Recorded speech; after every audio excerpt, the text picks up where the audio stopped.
नमस्कार साथियों, मैं आपका अपना पवन सिहाल एक बार फिर आपके सामने हाजिर हुआ हूं।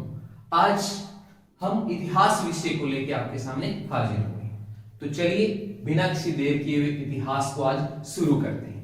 इसके अंदर हम एचएसएससी के और एसएससी से संबंधित क्वेश्चनों को हल करेंगे और देखेंगे इतिहास को किस तरह से सीरीज में पढ़ा जाता है, किस प्रकार कौन सी घटना घटती है, किस तरह का सामाजिक परिवर्तन आता है और किस तरह का राजनीतिक परिवर्तन हमें समाज में देखने को मिलता है। ओके, तो इसी संदर्भ में शुरू करते हैं हम आज का अपना इतिहास का विषय। देखिए, अगर इतिहास की बात करें तो मुख्य रूप से अपने इतिहास को 3 कालखंडों में बांटा गया है। सबसे पहले प्राचीन इतिहास, उसके बाद मध्यकालीन इतिहास और उसके बाद आधुनिक इतिहास की हम बात करें।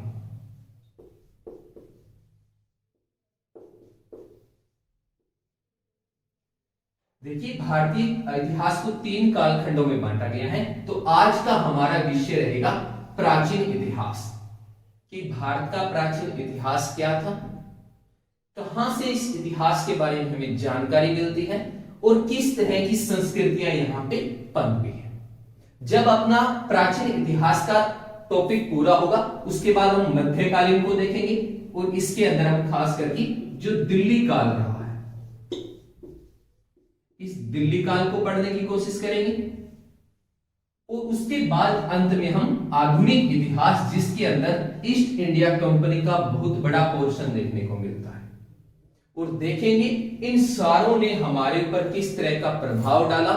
और खास करके जब हम ईस्ट इंडिया कंपनी को पढ़ेंगे, आधुनिक इतिहास को जब पढ़ेंगे, तो हम देखेंगे कि आज भी हमारे जीवन में इनके द्वारा लाई गई पॉलिसियां किस तरह से लागू होती हैं। तो चलिए शुरू करते हैं फिर प्राचीन इतिहास को।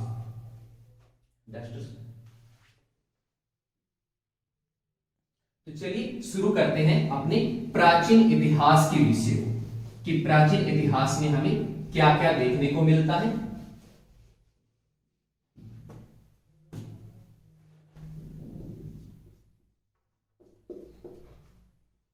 देखिए, अगर प्राचीन इतिहास की बात करें तो हमें इसके बारे में सबसे पहले पता होना चाहिए इस इतिहास की जानकारी कहां से मिलती है।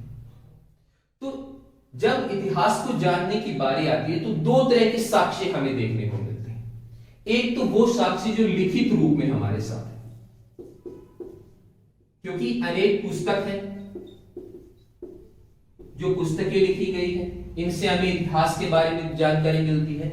और दूसरे पुरातात्विक विभाग के साक्ष्य, जिनके अंदर अनेक तरह के भवन, सिक्के, मोहरें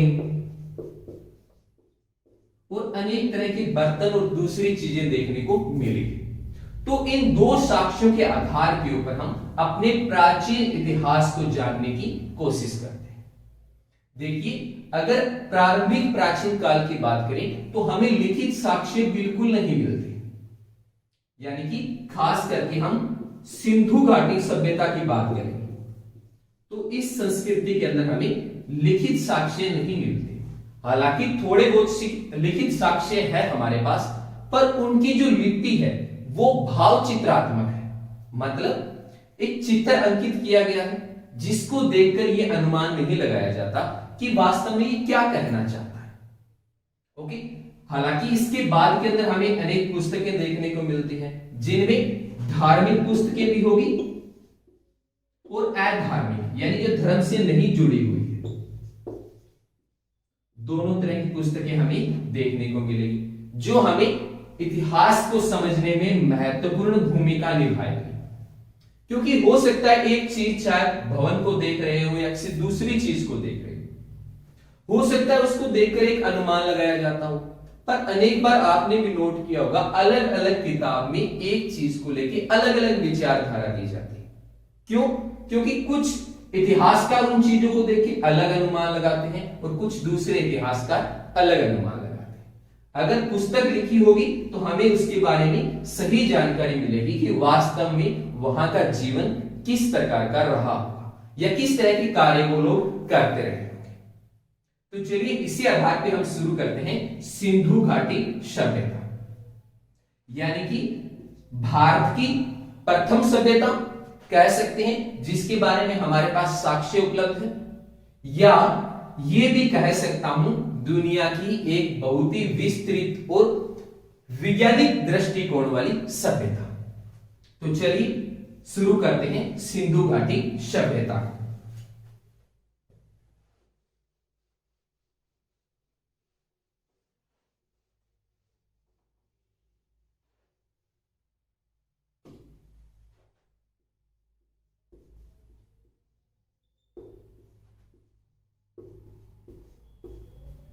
देखिए साथियों, सिंधु घाटी सभ्यता से रिलेटेड आपको 4 वीडियोस मिलेंगी जिनके अंदर पूर्ण जानकारी होगी। तो आज का हमारा वीडियो मुख्य रूप से ये बताएगा आपको कि किस तरह का समाज यहां पे था। ओके, हम हाईलाइट इसको जानने की कोशिश करेंगे। तो चलिए बात करते हैं सिंधु घाटी सभ्यता की। तो सबसे पहले बता दूं कि सिंधु घाटी सभ्यता के समकालीन भी कई तरह की सभ्यताएं रह चुकी है। जैसे मेसोपोटामिया की बात करें तो मेसोपोटामिया की जो संस्कृति है उसको सिंधु घाटी संस्कृति या सभ्यता के समकालीन माना जाता है, यानी कि दोनों का समय लगभग एक जैसा है। हालांकि कई तरह के प्रमाण भी मिले हैं जो ये बताते हैं कि ये मेसोपोटामिया के साथ व्यापार भी किया करते थे ये लोग। ओके, इसके अलावा अगर हम सिंधु घाटी सभ्यता को देखें, देखिए इसका जो समय बताया जाता है वो 2300 ईसा पूर्व से लेके 1700 ईसा पूर्व तक का माना जाता है। इसका पता लगाने के लिए एक वैज्ञानिक तकनीक का प्रयोग किया गया जिसका नाम C14 रखा गया है। ये कार्बन डेटिंग प्रोसेस होती है। अगर इसके बारे में और डिटेल में जानना है तो हमारा एक स्पेशल वीडियो आपको कार्बन डेटिंग प्रोसेस के ऊपर मिल जाएगा कि किस तरह से कार्बन डेटिंग का प्रयोग करके किसी भी चीज की आयु का पता लगाया जाता है। ओके, पर बात यह आती है कि चलो ये 2300 से लेके 1700 ईसा पूर्व रही होगी, पर आधुनिक काल जब आया तब इसका पता कैसे चला, कैसे लोगों ने अनुमान लगाया कि नीचे कोई एक बहुत बड़ी संस्कृति रही होगी। तो इसका कालक्रम शुरू होता है जब भारत के अंदर रेल का आविष्कार होता है या रेल का विस्तार किया जाता है अंग्रेजों के समय। अब देखिए जब रेल का विस्तार करेंगे तो हमें पता है पटरियां बनानी पड़ेगी।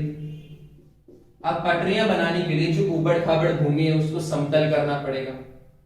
तो इसी एवज में आपने देखा होगा कि अनेक बड़े बड़े टीले देखने को मिलते हैं भारत में। आप किसी भी क्षेत्र की बात कर ले जहां पे खास करके सिंधु घाटी सभ्यता के प्रमाण मिले, आप हरियाणा क्षेत्र की बात कर ले तो राजस्थान में भी मिलते हैं, पाकिस्तान में भी अनेक टीले मिलते हैं। तो इस रेल विस्तार के क्रम में जब इन रेल की टीलों को बीच में से काटा गया तब देखा कि यहां पे पक्की ईंटें निकल रही थी, इनके अंदर पक्की ईंटें निकल रही थी। अब भूमि में से पक्की ईंटें निकलने का मतलब यही था कि यहां किसी समय के अंदर ये ईंटें दफन हो गई होगी। पर इस वक्त इसके ऊपर ज्यादा ध्यान नहीं दिया अंग्रेजी सरकार ने। पर बाद में बात करें तो 1921 के अंदर दयाराम साहनी इनके नेतृत्व में इस सभ्यता की खुदाई हुई और दुनिया को पता चला कि किस तरह की संस्कृति यहां पे पनपी थी और क्या कारण रहा कि इस संस्कृतियों को हमने बाकी सब संस्कृतियों से बहुत उन्नत माना है। ओके, तो इन्हीं को हाईलाइट देखने की कोशिश करते हैं पहले कि क्यों कहा गया ऐसा।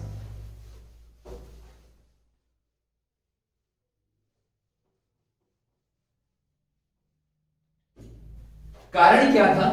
कारण यह था साथियों कि ये एक शहरी संस्कृति थी। अब शहरी संस्कृति होना इसका सबसे बड़ा गुण पाया जाता है, क्योंकि इसके समकालीन जो संस्कृतियां थी वो ग्रामीण देखने को मिलती हैं। और जब हम इसके भवन निर्माण शैली को देखते हैं कि इन्होंने भवनों को कैसे बनाया, इन्होंने पानी की व्यवस्था कैसे की हुई थी, यानी कि जल निकासी इनकी किस तरह की थी, तो ये बिल्कुल शहरी देखने को मिलती है। इनका व्यापार करने का तरीका और दूसरे देशों से होने वाला व्यापार, इसको एक अलग मुकाम पे लेके जाने का काम करता है। देखिए, जिस भी देश में आम जनता कृषि की अपेक्षा व्यापार पे ज्यादा निर्भर करती है, तो वहां की अर्थव्यवस्था जो होती है वो थोड़ी उन्नत पाई जाती है। जैसे आज हम यूरोप में देखते हैं, हमने अंग्रेजों के शासनकाल में भी देखा, अंग्रेज भारत में आए तो उन्होंने क्या किया, उन्होंने भारत से कच्चा माल लिया, और कच्चा माल कपास थी या नील थी, प्राथमिक क्षेत्र में आते थे और उनको अपने द्वितीय क्षेत्र फैक्ट्रियों में ले जाते थे, उनसे कपड़ा बनाते थे, दूसरे उत्पाद बनाते थे और बाजारों में भेजते थे। यानी कि जो द्वितीय क्षेत्र वाले होते हैं उनकी अर्थव्यवस्था हमेशा क्या रहती है, उन्नत रहती है, और ये लोग भी क्या है, व्यापार के ऊपर काफी निर्भर करते थे। हमें अनेक मोहरे यहां पे मिले जिनसे हमें यह अनुमान लगेगा कि ये जल के माध्यम से भी व्यापार करते थे और थल के माध्यम से भी व्यापार करते थे। कैसे? जैसे मान लिया एक मोहर मिली, इस मोहर के ऊपर किसी तरह की कोई नाव का चित्र अंकित कर दिया। अब इससे क्या अनुमान लगा सकते हैं, यानी ये कोई ऐसी मोहर होगी जिसका प्रयोग जल से आने जाने वाले लोग करते होंगे। अब जल से आते जाते होंगे, यानी कि वो व्यापार तो जरूर करते होंगे। हो सकता है वो घूमने के लिए जाते हो, पर जिस तरह की दूसरी चीजें वहां पे मिली है, इस बात पे ज्यादा विश्वास किया जाता है कि ये लोग व्यापार करते होंगे। इसके अलावा बात करूं इनके थोड़े से धर्म के ऊपर बात कर लेते हैं। यहां ये लोग धर्म किस तरह का रखते थे। देखिए, धर्म की बात करना बड़ा जरूरी होता है, खास करके जब हम भारत के संदर्भ में इसको पढ़ रहे हो। कारण क्या है, भारत के अंदर सबसे ज्यादा अगर कोई चीज प्रभाव डालती है तो वो डालता है वहां का धर्म। चाहे वो प्राचीन इतिहास को आप पढ़ लें, चाहे आप मध्यकालीन इतिहास को पढ़ लें, चाहे आप आधुनिक इतिहास को पढ़ लें। देखिए, एक छोटे से उदाहरण से समझाता हूं धर्म की भूमिका क्या रहती है भारत के संदर्भ में। अंग्रेज भारत में आए, 1600 ईस्वी में आते हैं, फैक्ट्रियां लगाते हैं, अनेक शोषण करते हैं, हर वर्ग का शोषण होता है, चाहे वो किसान वर्ग हो या व्यापारी वर्ग हो। अनेक अकाल पड़ते हैं, अनेक लोग भूखमरी से मरते हैं, पर भारतीयों ने कभी प्रत्यक्ष रूप से इतना उनका विरोध नहीं किया। और असल विरोध कब सामने आया, जब 1857 की क्रांति होती है। किस कारण होती है? चिनगारी का काम कौन करता है? चर्बी वाले कारतूस। मतलब 1857 से पहले भी बहुत शोषण हुआ। अगर हम 1857 से पहले नजर डालें तो लाखों लोग भूखमरी से मरे थे। भारतीयों का व्यापार पूरी तरह से चौपट कर दिया, पर लोगों ने कुछ नहीं कहा। हालांकि छोटे मोटे कुछ विद्रोह हुए भी, पर इतना बड़ा विद्रोह नहीं हुआ। पर जब बात सीधे रूप से धर्म पे आई तो एक बहुत बड़ा जन आंदोलन यहां पे उभर कर सामने आया। तो इसी उदाहरण से समझ सकते हैं कि धर्म क्या मायने रखता है भारतीय इतिहास के अंदर। तो यहां पर भी धर्म का जिक्र करना बड़ा जरूरी है। धर्म की अगर मैं बात करूं यहां पे, तो यहां धर्म जो था ये कर्म कांड वाला नहीं था। मतलब धर्म का प्रचलन जरूर था, लोग धर्म को मानते थे, धार्मिक थे, पर कर्म कांड ज्यादा नहीं किया करते थे। जैसे जादू टोना, हवन करना, ये इस तरह की जो विधियां होती है, ये कर्म कांड के अंदर मानी जाती है। यहां पे क्या था, धर्म था, पर धर्म का स्वरूप अलग था और प्रकृति की पूजा में ज्यादा विश्वास रखते थे। जैसे यहां खुदाई हुई, अनेक भवन मिले, पर कोई भी भवन यहां पे मंदिर का नहीं मिला। यहां पे मंदिरों का कोई भवन नहीं मिला, मतलब यहां मंदिर नहीं थे। हो सकता है यहां पुजारी रहे हो या नहीं भी रहे हो, पर मंदिरों का यहां पे कोई साक्ष्य नहीं मिला। हालांकि धर्म को दर्शाने के लिए यहां पे अग्नि वेदी, अग्नि की क्या मिली है, वेदियां मिली है, यानी कि धर्म के बारे में ये दर्शाती है। अनेक मोहरे ऐसी मिली है जिनके ऊपर पशुपतिनाथ की प्रतिमा मिली है, चिन्ह मिले हैं। तो इससे भी अनुमान लगता है ना, यहाँ पे धर्म तो था, पर मंदिर न होने के कारण यहाँ पे धर्म में क्या नहीं था, कर्मकांड ज्यादा नहीं था। इसके अलावा अगर यहां पे बात करें तो ये लोग थोड़े से एडवांस टाइप के देखने को मिलते हैं। एडवांस टाइप के कैसे देखने को मिलते हैं, जब इनके भवन बनाने के तरीके के ऊपर हम नजर डालते हैं। कैसे, देखिए यहां एक बड़ा अन्नाधार मिला है, यानी कि एक ऐसा स्थान मिला है जहां पे अन्न इकट्ठा किया जाता होगा। इस तरह से एक बड़ा अन्नागार मिला है जिसमें अन्न इकट्ठा करते थे। अब देखिए इसके बाद की जो संस्कृति आती है ना, वैदिक काल आता है, उत्तर वैदिक काल आता है, तो यहां लोग मुख्य रूप से पशुपालन करते। यहां के लोग व्यापार और कृषि करते हैं, सिंधु घाटी के लोग, और उसके बाद वाले क्या काम करते हैं, पशुपालन का काम करते हैं। तो देखिए ये लोग अन्नाधार जैसी व्यवस्था नहीं विकसित करेंगे, जबकि इन्होंने क्या किया, अन्नाधार बनाया जिसके अंदर ये अन्न को इकट्ठा करेंगे। मतलब ये हुआ, ये लोग जीवन यापन वाली अर्थव्यवस्था नहीं जीते थे, अधिकोष वाली, समझने की वाली बात है।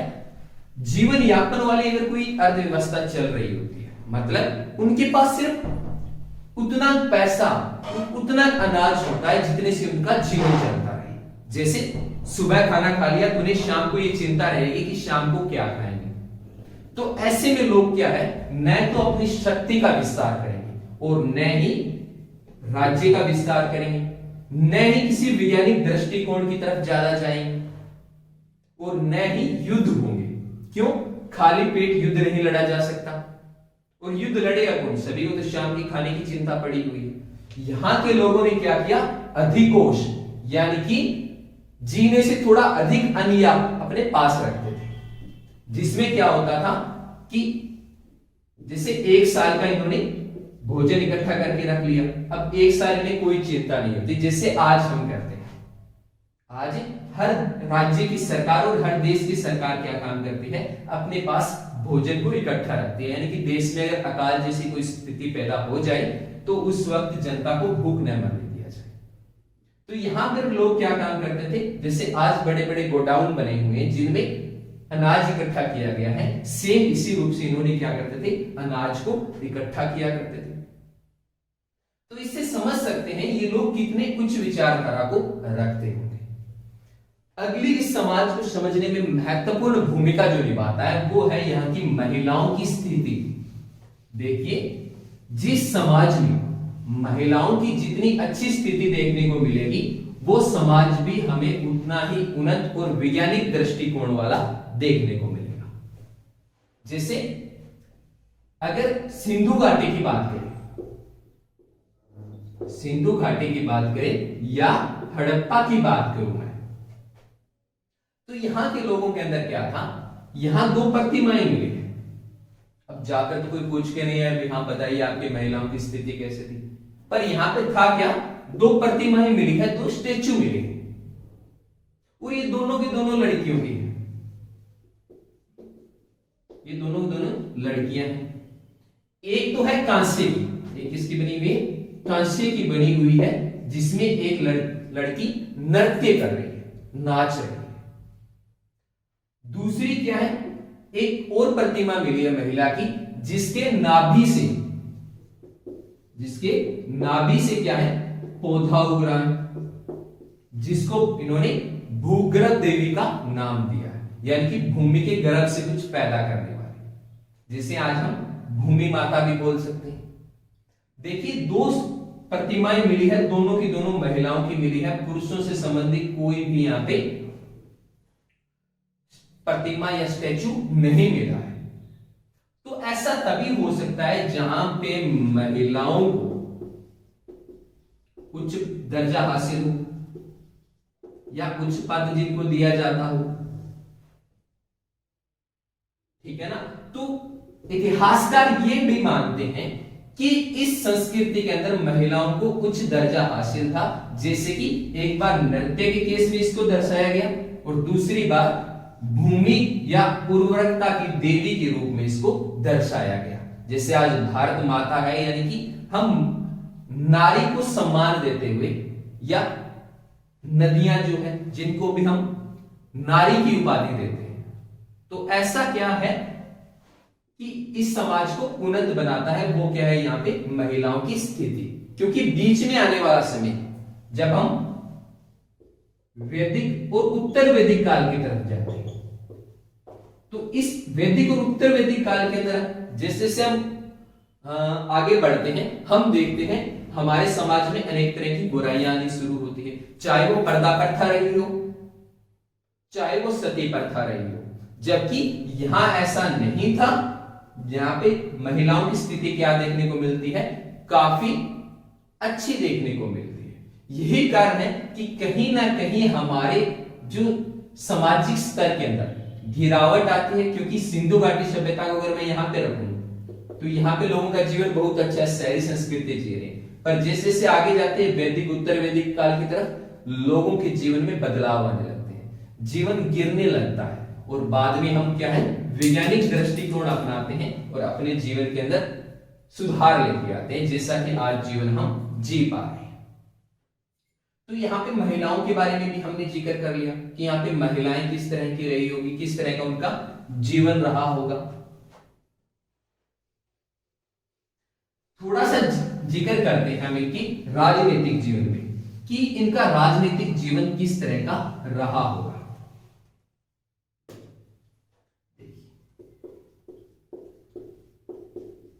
अगर राजनीतिक जीवन की बात करूं मैं, तो देखिए ज्यादा कुछ प्रमाण इनके राजनीतिक जीवन के बारे में भी नहीं मिलता, पर एक अनुमान लगाया जा सकता है कि यहां पे किस तरह की राजनीति रही होगी। किस तरह से अनुमान लगाएंगे, जैसे मैंने कहा यहां पे शहरी सभ्यता यानी यहां पे शहरों का निर्माण किया था, ये लोग व्यापार किया करते थे। अब व्यापार कहां होगा, विदेशों से भी मैंने कहा कि ये लोग विदेशों में भी व्यापार किया करते थे। ओके, यहां पे मोहरें मिली है और कुछ सिक्के भी मिले हैं। एक जगह तोल की इकाई भी मिलती है, मतलब तोल की इकाई का मतलब सामान अलग अलग तोलने के लिए जो बाट बट्टे प्रयोग करते हैं उस तरह की। हालांकि ये तोल की इकाई की 16 के आंकड़े पे रही है, 16, 32 इस तरह से। इन चीजों को बनाने के लिए और इस व्यवस्था को चलाने के लिए किसी न किसी प्रशासन का होना जरूरी है, एक राजनीतिक व्यवस्था होना बहुत जरूरी है। इसके अलावा देखिए अगर व्यापार है, शहर है, तो यहां सैनिक तो रहे होंगे ना, सुरक्षा का माहौल तो इनको भी चाहिए। क्योंकि जब इंसान किसी संस्कृति को शुरू करता है और वो संस्कृति विकसित होने लगती है, वैसे वैसे उस पर आक्रमण का खतरा भी बढ़ता जाता है। हालांकि हम अंत में ये भी देखेंगे कि दुनिया की इतनी अच्छी और इतनी विकसित सभ्यता किस तरह से समाप्त हो गई, और अलग अलग जो इतिहासकार हैं इसके बारे में अपना क्या मत देते हैं। ठीक है, तो देखिए अगर इन सारी व्यवस्थाओं को देखा जाए तो देखने से यही अनुमान लगता है कि यहाँ पे राजनीतिक जीवन रहा होगा। अब यहाँ पे राजा था या रानी थी, क्या ये वंशानुगत होते थे यानी कि पीढ़ी दर पीढ़ी बनते थे, या यहाँ राजा को चुना जाता था, इनके बारे में ज्यादा कुछ प्रमाण नहीं मिलता। पर यहाँ पे राजनीतिक जीवन रहा है, इस बात पे बहुत ज्यादा विश्वास किया जाता है। तो साथियों इसी के साथ मैं आपसे अलविदा चाहूंगा और अगले लेक्चर के अंदर हम इसको क्रमबद्ध से पढ़ेंगे। आज हमने इसके मुख्य मुख्य पॉइंटों को देखा कि किस तरह का ये समाज था, किस तरह की संस्कृति थी, और अगले में देखेंगे कि किन किन नदियों के किनारे में, खास करके नदियों का जिक्र करें क्योंकि अनेक कंपटीशन एग्जाम में नदियों के बारे में पूछा है कि कौन सा शहर किस नदी के किनारे मिला है। और वैसे भी लगभग प्राचीन किसी भी संस्कृति को ले लीजिए, आपको वो सारे किसी न किसी नदी के किनारे पर ही मिलेंगे। इस यही कारण है कि इतिहासकार नदियों को संस्कृति का पालना बोलते हैं, क्योंकि संस्कृतियां पनपी भी नदियों के किनारे पे है। ओके, इसके अलावा हम देखेंगे कि ये कितने क्षेत्र में फैली हुई संस्कृति थी, यानी कि इसका भारत के अंदर कितना भाग आता है, पाकिस्तान में इसका कितना भाग आता है, कितनी इसकी लंबाई थी, कितनी इसकी चौड़ाई थी, किसकी कैसी आकृति बनती है, और कब कब किसने इसकी खुदाई की, यानी इसका उत्खनन करता कौन था। तो आशा करता हूं दोस्तों बहुत सारा प्यार देंगे आप इस वीडियो को, और अगर किसी तरह की समस्या है इन टॉपिकों को लेकर तो आप हमें तक्षशिला अध्ययन केंद्र गोरीवाला में आके ऑफलाइन भी मिल सकते हैं, ऑफलाइन क्लासेस भी हमारी जारी है। इसके अलावा एक बार फिर कहूंगा कि अगर वीडियो अच्छे लगे तो कमेंट करिए, लाइक करिए और शेयर करना न भूलिए। तो जय हिंद साथियों।